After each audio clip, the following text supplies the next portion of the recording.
Hello everyone, welcome back to the next video. In this video I will show you how you can shake your camera once a player is hurt in Godot game engine. So let's get started.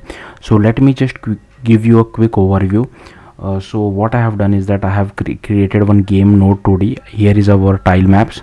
Okay, I have already set the tile maps, and here you can see I have drawn the tile maps as well. Then here is our player. So if I just quickly show it to you, first here I have taken some assets for boss, one bullet, like PNG assets, one for our player and one for our terrain as well. Then if I quickly show you the boss scene, here you can see it has visual, sprite, 2D, hitbox, trigger, animation player, animation tree and timer as well. I'm not going through the code as much because I have already made a separate video on this. If you want, you can go through that. So this is the code for our boss. Okay, again I'm simply scrolling through this just to be quick.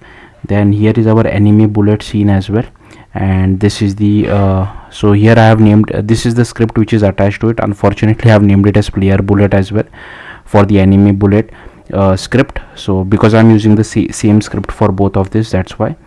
Then here is our game scene which I have already shown you, and here firstly we don't have a camera yet. We'll get hold of a camera, and then we are just setting the camera position depending on the player position. And here I have defined some constants. Here is our player scene as well, and this is the player script as well. So again I'll simply scroll through this. Feel free to pause the video and just copy all this code.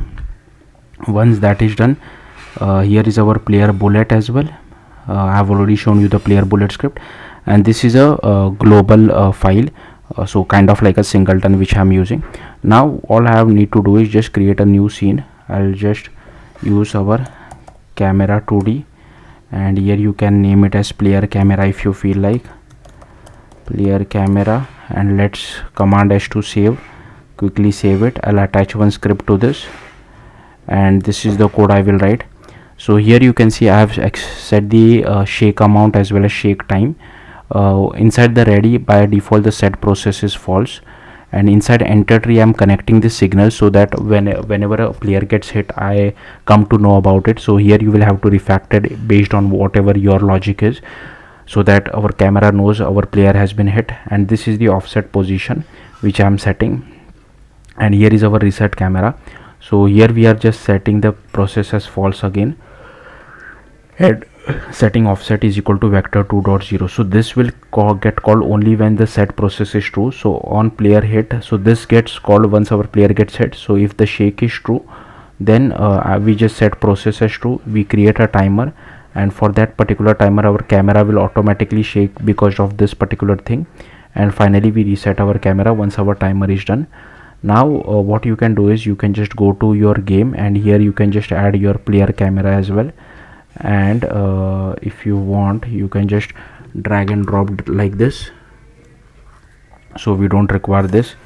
And here instead of camera, I can just camera 2D, I can just write it as player camera 2D. So yeah, that's all there is to it. Hopefully this should work. Let's see. Okay, so our zoom level is too less, so I'll just go to our player camera. I'll just set the zoom level as 2.5. okay, now I will play it so that you can see it more clearly. So here you can see it. Now if I just come over here, here is our boss. Okay, once he emits, here you can see our camera shakes as well. So hopefully you noticed it. Let's just do it. Here you can see. So yeah, that's all there is to it. If you have any questions, do let me know in the comments. Thank you for watching.